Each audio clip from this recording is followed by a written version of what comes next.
No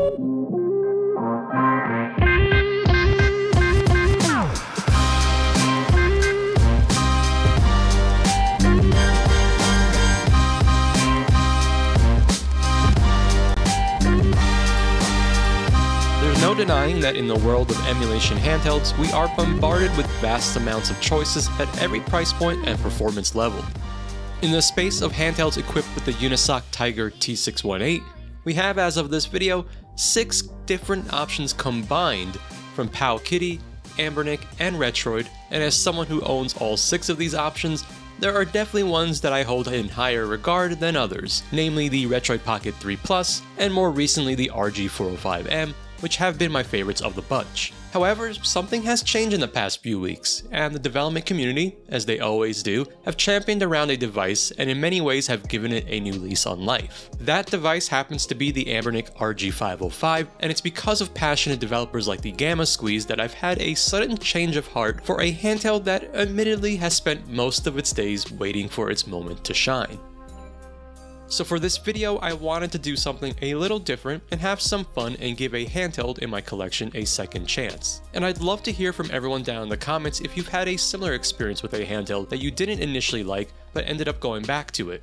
Now, this poor turquoise RG505 sat around most days waiting in a dark and scary drawer, and when given a chance to appear in one of my videos, it was usually just for the sake of comparisons or hanging out in the background like some ugly duckling in the family. The RG505 was even outdone by the Powkiddy X18S for time spent on camera. But on one Sunday morning, I decided to check in with GammaOS, and as I was preparing to update my RG405M to the latest version, I noticed that the Gamma Squeeze had added support for Anbernic's RG505, and given that I made a setup guide for that process, I think we all know what happened next. But hold on, let's take a step back and let me tell you why I ignored the RG505. So way back in November of 2022, Anbernic dropped the RG505 on the world, and the reality is that Retroid beat them to the punch with the Retroid Pocket 3 Plus, and so I did have my purple one that you see here before I bought and received the RG505, and because of that, I had already gotten pretty comfy with the device. Now fast forward to mail day, and a few moments later I tore that package open and started, like many other devices, to record the unboxing process and get to know the device better. And unfortunately for the RG505, its first impression on me wasn't a good one. I saw the turquoise in person and just absolutely hated the color. Now I know it's a bit silly, but hear me out. The color did not do the RG505 any favors, and it really cheapened the look of the device, and of course, in retrospect, I have no idea why I expected anything different. So the color was the first strike. Then I turned it on, went through the process, and spent the next few hours getting games on it, but during that process something really started to bug me. I started to wonder what's wrong with the picture quality. Now I own a PS Vita, and the image is still great on it despite it having a lower resolution, and having an OLED display, even an older one, was still a pretty cool thing to see in a lower priced emulation device. The problem, and I've talked about this before, is that the modern Android OS is just not really optimized for a lower resolution screen, and especially one decently sized like the 5-inch display of the RG505. But that wasn't the only issue. We now know today that Anbernic, for whatever reason, over-sharpened the images on both the RG405M and RG505, and so the picture quality really suffered right out of the box. And it was something I even mentioned in my RG405M review, and so we come to the second strike, which was the image quality, and unfortunately it is hard to capture on camera, but I think many felt the same way about the over-sharpened picture on both the 405M and RG505.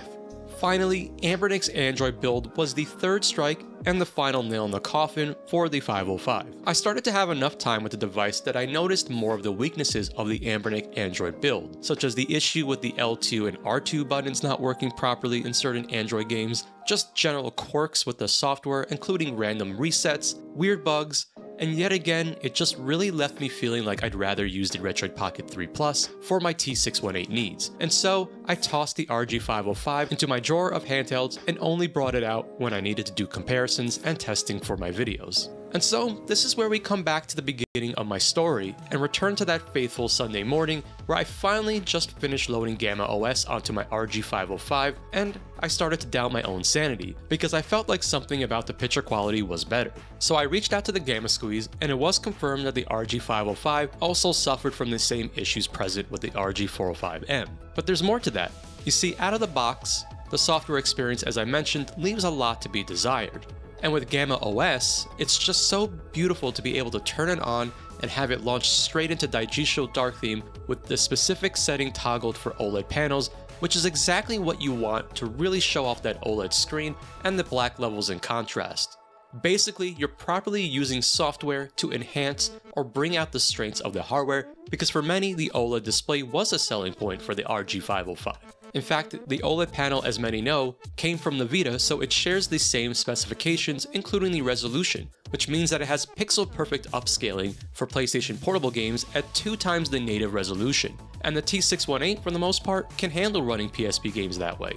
And now that I've been really enjoying the device more and playing it more, I'm finding that on the hardware side, I actually like a lot of what the 505 does compared to its competitors. You get the really solid Anbernic D-pad that is a nice size and the face buttons that are just some of the best membrane-based ones you will find. I like that it is uniform across the device, so both the D-pad and the face buttons are membrane-based. They are also larger than what's found on the Retroid Pocket 3 Plus.